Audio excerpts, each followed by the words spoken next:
नमस्कार, जोहार, मैं संजय और आप देख रहे हैं न्यूज झारखंड। चलिए जानते हैं आज के दिन भर की मुख्य बड़ी खबरों को। भारत बंद का असर, झारखंड में सड़क जाम, दुकानें बंद, कहीं सड़कों पर तो कहीं रेलवे ट्रैक पर बैठे आदिवासी। झारखंड के कुछ जिलों में भारत बंद का असर दिखा। शनिवार को अपनी मांगों को लेकर आदिवासी समुदाय के लोग सड़क पर उतर गए। पश्चिमी सिंहभूम और सरायकेला जिले से आंदोलन की कई तस्वीरें सामने आई। बंदगांव में भारत बंद के कारण रांची चाईबासा मुख्य मार्ग NH 75E जाम हो गया। मार्ग पर आवागमन पूरी तरह से बाधित कर दिया गया, वहीं दुकानें भी बंद रही। इधर सरायकेला खारसावां जिला के चांडिल रेलवे स्टेशन के पास सैकड़ों संथाल समुदाय के महिला पुरुष सिल्की फाटक के पास बैठ गए। रेलवे ट्रैक को भी जाम कर दिया।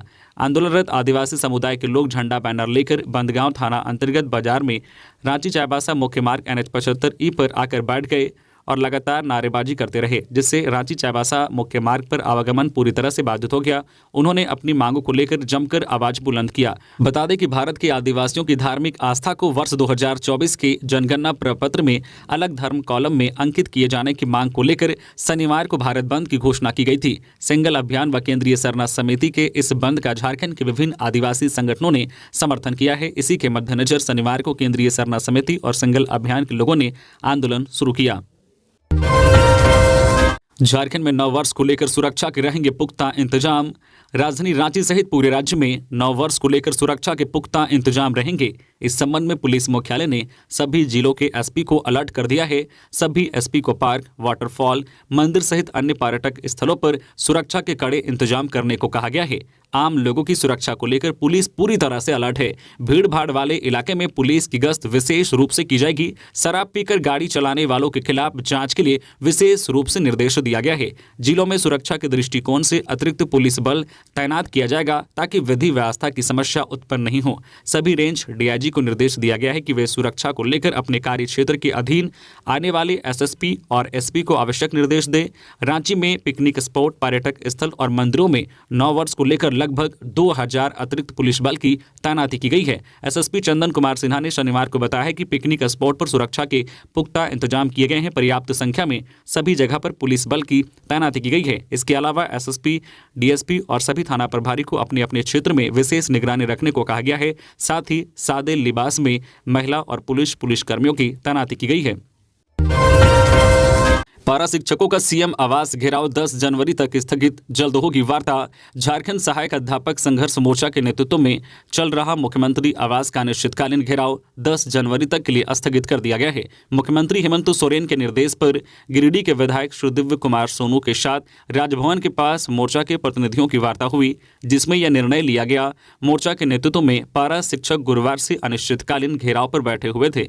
विधायक ने झारखंड सहायक अध्यापक संघर्ष मोर्चा को आश्वस्त किया है कि मोर्चा के शिष्टमंडल की वार्ता 10 जनवरी से पूर्व होगी। सहायक अध्यापकों की वेतनमान समेत अन्य जो समस्याएं सचिव के स्तर की होंगी उन्हें विभागीय स्तर पर वार्ता कर निपटाया जाएगा। वही जो विषय नीति निर्धारण के स्तर की है उन्हें मुख्यमंत्री के साथ बातचीत कर निदान कराया जाएगा। विधायक के आश्वासन पर सभी जिला से आए सहायक अध्यापकों ने विचार विमर्श कर आंदोलन स्थगित करने का निर्णय लिया। साथ ही चेतावनी भी दी है कि इस बार वार्ता परिणाम तक नहीं पहुंची तो सहायक अध्यापक उग्र आंदोलन करेंगे। शैक्षणिक कार्यों को पूरी तरह से ठप किया जाएगा। घेराव में मोर्चा के विनोद बिहारी महतो, संजय कुमार दुबे, विनोद तिवारी, ऋषिकेश पाठक समेत अन्य उपस्थित थे। ईडी ने मुख्यमंत्री हेमंत सोरेन को दिया आखिरी मौका, कहा 2 दिन में बताएं पूछताछ के लिए जगह और समय। जमीन घोटाले मामले में मुख्यमंत्री हेमंत सोरेन से पूछताछ के लिए ईडी ने उन्हें आखिरी मौका दिया है। ईडी ने मुख्यमंत्री को पत्र लिखकर कहा है कि लैंड स्कैम मामले में उनका बयान दर्ज करना बहुत जरूरी है, इसलिए वह चाहें तो एक जगह तय कर सकते हैं जहां उनका बयान लिया जा सके। पत्र में यह भी लिखा गया है कि मुख्यमंत्री अगले 2 दिनों के भीतर अपना बयान दर्ज कराएं। साथ ही ईडी ने पत्र में लिखा है कि इस पत्र को समन भी समझा जाए। बता दें कि ईडी के 6 समन के बावजूद भी मुख्यमंत्री ईडी दफ्तर नहीं पहुंचे, जिसके बाद ईडी ने मुख्यमंत्री हेमंत सोरेन को 7वीं बार समन के रूप में पत्र भेजा है। बताया जा रहा है कि यह पत्र शुक्रवार को सीएम के पास भेजा गया है। ईडी की ओर से कहा गया है कि मामले की जांच के दौरान बयान दर्ज करने के लिए उन्हें 6 समन भेजे गए, लेकिन वे एक बार भी ईडी ऑफिस में हाजिर नहीं हुए। इसके लिए जो कारण बताए गए वो निराधार हैं। समन के आलोक में उनके हाजिर नहीं होने की वजह से मामले की जांच में अड़चन पैदा हो रही है और जांच प्रभावित है। इसलिए उन्हें PMLA 202 की धारा 50 के तहत अपना बयान दर्ज कराने के लिए आखिरी मौका दिया जा रहा है। झारखंड में 1 जनवरी के जश्न का मजा किरकिरा कर सकती है बारिश, जाने मौसम का हाल। 2 दिन के बाद हम नए साल में प्रवेश कर जाएंगे। लोगों में नव वर्ष को लेकर बहुत उत्साह है, लेकिन दूसरी ओर मौसम विज्ञान केंद्र रांची ने आंशिक बादल छाए रहने और तापमान में गिरावट के संकेत दिए हैं। जारी रिपोर्ट में बताया गया है कि 1 जनवरी से ही पूरे राज्य में आंशिक बादल छाए रहेंगे। वहीं उत्तर पश्चिमी हिस्से यानी कि पलामू, गढ़वा, चतरा, कोडरमा, लातेहार और लोहरदगा में हल्की व मध्यम दर्जे की वर्षा भी होगी। वही 30 दिसंबर से यानी कि आज से ही एक बार फिर पश्चिमी विक्षोभ के सक्रिय होने की संभावना है, जिससे 2 जनवरी के बाद से राज्य के कुछ हिस्सों में वर्षा होने का पूर्वानुमान है। मौसम विज्ञान केंद्र ने पश्चिमी विक्षोभ के सक्रिय होने के कारण 1 जनवरी की शाम पलामू सहित राज्य के पश्चिमी इलाके में हल्की व मध्यम दर्जे की बारिश होने का पूर्व अनुमान लगा है। पलामू से चला यह बादल 2 जनवरी की शाम तक रांची व आसपास के इलाके में छा जाएगा। इससे रांची के कई इलाकों में गर्जन के साथ हल्की बारिश हो सकती है, जबकि 3 व 4 जनवरी को पूरे झारखंड में बादल छाए रहने व हल्के व मध्यम दर्जे की बारिश होने का अनुमान है। इधर मौसम वैज्ञानिक अभिषेक आनंद के अनुसार बारिश के कारण पूरे राज्य में सुबह से ही घना कोहरा छाया रहेगा। श्री आनंद ने लोगों से खासकर वाहन चालकों को कोहरा रहने की स्थिति में सावधानी बरतने की सलाह दी है। घना कोहरा मुख्य रूप से मैदानी इलाके, जंगली इलाके, हाईवे व आसपास के क्षेत्र, ग्रामीण इलाकों में ज्यादा रहने की संभावना है। तो मौसम 1 जनवरी के बाद से बदलने की संभावना है। तो आप बाहर निकल रहे हैं तो सावधानी से निकलें, सावधान रहें, सतर्क रहें और सुरक्षित रहें। साइबर अपराधियों के खिलाफ गिरिडीह पुलिस की बड़ी कार्रवाई, एक साथ 20 गिरफ्तार। गिरिडीह पुलिस ने साइबर अपराधियों के खिलाफ अब तक की सबसे बड़ी कार्रवाई की है। पुलिस ने एक बार में 20 साइबर अपराधियों को गिरफ्तार किया है। अपराधियों के पास से 27 मोबाइल फोन, 50 सिम कार्ड, 1,38,000 नगद समेत अन्य सामान बरामद किया गया है। चतरा पुलिस ने टीएसपीसी के एरिया कमांडर नीरज गंजू समेत 2 को किया गिरफ्तार। चतरा जिला के बिलारी में 2 डंफरों में आगजनी मामले में टीएसपीसी के एरिया कमांडर नीरज गंजू उर्फ जय मंगल जी और सक्रिय सदस्य धनेश्वर करमाली उर्फ ढेला जी को गिरफ्तार कर लिया गया है। उनके पास से 2 पिस्टल, 1 कार्बाइन और 5 कारतूस बरामद हुआ है। चतरा पुलिस प्रेस कॉन्फ्रेंस कर इसकी विस्तृत जानकारी देगी। सिटी बजाओ स्कूल बुलाओ अभियान राज्य में होगा लागू। सिमडेगा जिले के सरकारी स्कूलों में बच्चों की उपस्थिति बढ़ाने के उद्देश्य से शुरू किए गए सिटी बजाओ उपस्थिति बढ़ाओ अभियान का असर दिख रहा है। इस अभियान से न केवल स्कूलों में बच्चों की उपस्थिति बढ़ रही है, बल्कि बच्चों में नेतृत्व क्षमता का भी विकास हो रहा है। राज्य सरकार अब इस कार्यक्रम को राज्य भर में लागू करने जा रही है। सिटी बजाओ स्कूल बुलाओ कार्यक्रम के नाम से इसकी शुरुआत होगी। सिमडेगा में सुबह 8 बजे स्कूल जाने के दौरान गाँव टोले में एक मॉनिटर के नेतृत्व में स्कूली बच्चे स्कूल ड्रेस पहनकर सीटी बजाते हुए स्कूल जाते हैं। इससे अभिभावकों को यह पता चल जाता है कि स्कूल खुला है और उन्हें अपने बच्चों को भी स्कूल भेजना है। सिटी ग्रामीण इलाकों में अलार्म का काम करती है, जिससे अभिभावकों के साथ साथ बच्चे भी स्कूल की तैयारी में लग जाते हैं। छात्र सीटी बजाते हुए उन घरों के सामने से गुजरते हैं जहां रहने वाले बच्चे स्कूल में पढ़ाई कर रहे हैं। अपने सहपाठी को अपने साथ लेते हुए ये बच्चे स्कूल जाते हैं। इस अभियान से न केवल बच्चों की स्कूलों में उपस्थिति बढ़ रही है, बल्कि उनके भीतर नेतृत्व क्षमता का भी विकास हो रहा है। इस अभियान के तहत हर गांव टोले के एक बच्चे को सीटी दी जाती है और उसे 20 से 25 बच्चों को स्कूल लाने की जिम्मेदारी दी जाती है। जिस बच्चे को यह जिम्मेदारी मिलती है उसके अंदर प्रबंधन और नेतृत्व कौशल का भी जबरदस्त विकास होता है। खबरों में आगे बढ़ने से पहले आपको बता दें कि न्यूज झारखंड चैनल में अभी न्यू ईयर गिवअवे चल रहा है, जिसमें आप पार्टिसिपेट होकर 51,000 तक का कैश जीत सकते हैं। इसमें ऑलरेडी काफी लोग पार्टिसिपेट हो चुके हैं, तो अगर आप अभी तक पार्टिसिपेट नहीं हुए हैं तो आपके पास मौका है कैश जीतने का। इसमें से जो फर्स्ट लकी विनर बनेंगे उनको 20,000 का कैश रिवॉर्ड दिया जाएगा, जो सेकंड लकी विनर बनेंगे उनको 10 और जो थर्ड लकी विनर बनेंगे उनको 5,000 का कैश रिवॉर्ड दिया जाएगा। इसके अलावा भी किन्हीं 32 लकी विनर को 500 रुपए का कैश रिवॉर्ड दिया जाएगा और ये गिव फेसबुक पे चलाया जा रहा है। इससे पहले हम लोगों ने दीपावली में 1,10,000 का गिव अवे यूट्यूब पे चलाया था, तो अगर आप उसमें पार्टिसिपेट नहीं हो पाए थे तो मौका है इस समय आप इसमें पार्टिसिपेट होकर कैश जीत सकते हैं। और इसका रिजल्ट का जो अनाउंसमेंट है वो 14 जनवरी 2024 को किया जाएगा।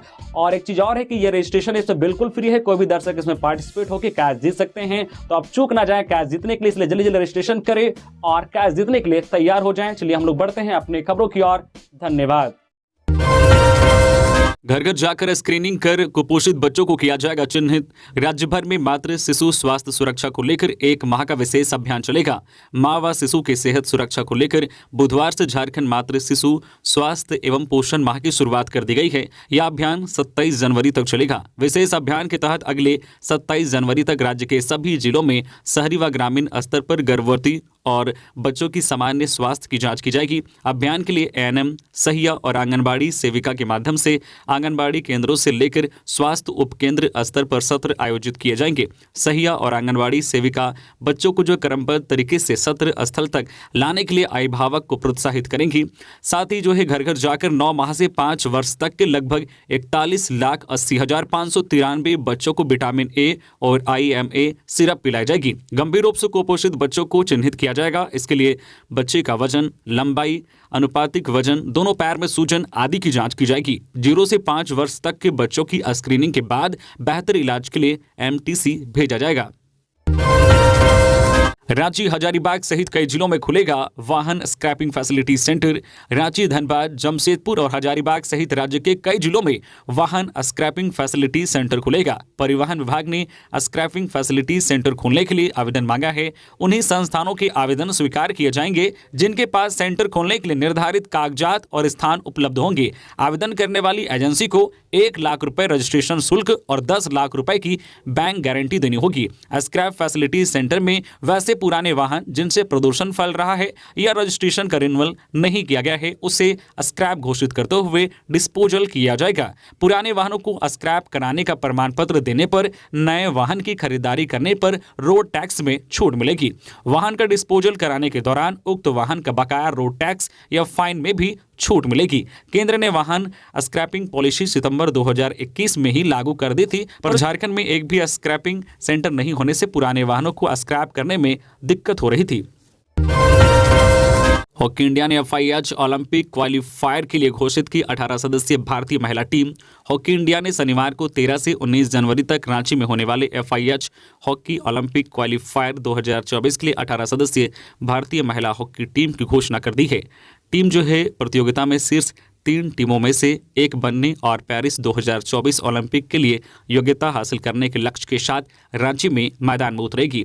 भारत को पूल बी में न्यूजीलैंड, इटली और संयुक्त राज्य अमेरिका के साथ रखा गया है। इस बीच जर्मनी, जापान, चिली और चेक गण्यमान पूल ए में प्रतिस्पर्धा करेंगे। भारत 13 जनवरी को संयुक्त राज्य अमेरिका के खिलाफ अपने अभियान की शुरुआत करेगा। इसके बाद 14 जनवरी को न्यूजीलैंड के खिलाफ मैच होगा और फिर 16 जनवरी को आखिरी पूल बी मैच में इटली से मुकाबला होगा। तबादले का मौसम, हो रही स्थापना समिति की बैठक। दिसंबर खत्म होने के समय बड़े पैमाने पर झारखंड के सरकारी विभागों में ट्रांसफर पोस्टिंग की तैयारी चल रही है। 3 साल से अधिक समय से जमे लोगों को स्थानांतरित करने पर विचार हो रहा है। स्थापना समिति की बैठक भी हो रही है। निर्वाचन आयोग ने लंबे समय से जमे अधिकारियों की ट्रांसफर करने का निर्देश दिया है। आधिकारिक सूत्रों के अनुसार 1-2 दिनों में बड़े पैमाने पर ट्रांसफर पोस्टिंग होगा। हालांकि पथ निर्माण विभाग में इंजीनियरों का ट्रांसफर पोस्टिंग 3 जनवरी के बाद ही होने की संभावना है। NH के चीफ इंजीनियर के पद पर भी नियमित इंजीनियर की पोस्टिंग होगी। इसके अलावा कई जूनियर इंजीनियर को सहायक अभियंता के पद पर प्रमोशन देते हुए पोस्टिंग की तैयारी चल रही है। ग्रामीण विकास विभाग में BDO व इंजीनियरों के तबादले होंगे। इसी तरह जो है राजस्व विभाग, जल संसाधन विभाग, नगर विकास विभाग इत्यादि में स्थानांतरण पदस्थापन होंगे। संविदा कर्मी भी ट्रांसफर के लिए करा रहे हैं राजनीतिक पैरवी। चतरा DC गंभीर कार्रवाई का दिया निर्देश।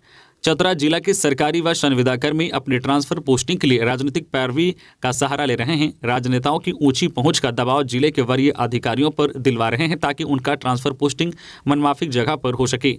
इनमें बड़ी संख्या में शिक्षकों व समाहरणालय व प्रखंड के कर्मचारी शामिल हैं। इस बात का खुलासा चतरा जिला के उपायुक्त अब्बू इमरान के एक पत्र से हुआ है, जो उन्होंने अपने अधीनस्थ उप विकास आयुक्त, अपर समाहर्ता, जिला शिक्षा पदाधिकारी व जिला शिक्षा अधीक्षक चतरा को लिखा है। DC ने स्पष्ट कहा है कि जो है आपके अधीनस्थ पदस्थापित नियमित व संविदा कर्मियों के द्वारा अपने जो है स्थानांतरण पदस्थापन के संबंध में सरकारी नियमों का घोर उल्लंघन करते हुए राजनीतिक यथा अन्य बाहरी पैरवी कराई जा रही है। इसी प्रकार कुछ कर्मियों द्वारा बिना उचित माध्यम के सीधे जो है उच्च अधिकारियों से लिखित रूप से जो है अभ्यवेदन प्रस्तुत कराया जा रहा है। डीसी ने पूरे मामले को गंभीरता से लिया है। अधिकारियों को कहा है कि सरकारी प्रावधानों का उल्लंघन करने वाले ऐसे सरकारी संविदा कर्मियों को चिन्हित करते हुए उनके विरुद्ध नियमानुसार कड़ी कार्रवाई करते हुए जो है इसकी पूरी जानकारी उन्हें प्रतिवेदन के साथ दे। बता दें कि सामान्यतः जिला स्तरीय तबादले उपायुक्त स्तर पर होते हैं। सुकन्या समृद्धि योजना पर ब्याज दरें 0.20% बढ़ी। सरकार ने चालू वित्त वर्ष की चौथी तिमाही जनवरी मार्च के लिए सुकन्या समृद्धि योजना पर ब्याज दर 0.20% और 3 साल की अवधि जमा योजना पर ब्याज दर 0.10% बढ़ा दी है। अन्य सभी छोटी योजनाओं के लिए दरें पहले की तरह बनी रहेंगी। वित्त मंत्रालय की ओर से जारी परिपत्र के अनुसार सुकन्या समृद्धि योजना के तहत जमा पर जो है ब्याज दर मौजूदा 8% से बढ़ाकर 8.2% कर दी गई है। 3 साल की अवधि जमा पर दर मौजूदा 7% से बढ़ाकर 7.1% कर दी गई है।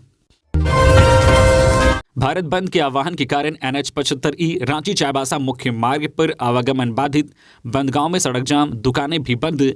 पश्चिमी सिंहभूम जिले के बंदगांव में भारत बंद का असर शनिवार को रांची चाईबासा मुख्य मार्ग NH 75E पर दिखा। सड़क जाम होने के कारण NH 75E पर रांची चाईबासा मुख्य मार्ग पर आवागमन पूरी तरह बाधित हो गया। वहां दुकान भी बंद रहा। शनिवार को केंद्रीय सरना समिति व सिंगल अभियान के लोगों ने झंडा बैनर लेकर बंदगांव थाना अंतर्गत बाजार में रांची चाईबासा मुख्य मार्ग NH 75E पर शनिवार दोपहर 11 बजे अचानक सड़क पर आकर बैठ गए, जिससे रांची चाईबासा मुख्य मार्ग पर आवागमन पूरी तरह से बाधित हो गया। बाद में अपनी मांगों को लेकर जो है जमकर आवाज बुलंद किया गया। हालांकि रोज की तरह पश्चिमी सिंहभूम जिले में बंद का असर नहीं पड़ा। रेल यातायात भी चालू है। बता दें कि भारत के आदिवासियों की धार्मिक आस्था को वर्ष 2024 के जनगणना प्रपत्र में पृथक धर्म कॉलम में अंकित किए जाने की मांग को लेकर शनिवार को भारत बंद की घोषणा किया गया था। सिंगल अभियान व केंद्रीय सरना समिति के इस बंद का झारखंड के विभिन्न आदिवासी संगठनों ने समर्थन किया है।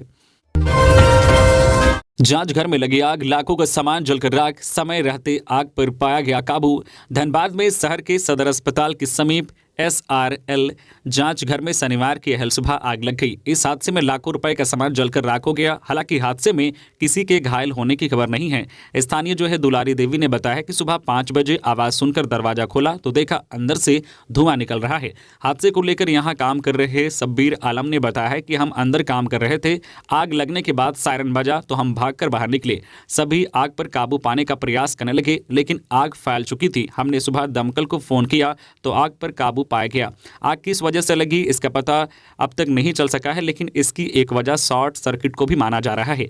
यह जांच घर PPP मोड़ पर झारखंड सरकार के साथ मिलकर काम करता था। स्थानीय मीना देवी ने बताया कि आग कैसे लगी यह अभी जो है बताया नहीं जा सकता, लेकिन इस जांच घर में खून सहित दूसरी चीजों की जांच होती थी।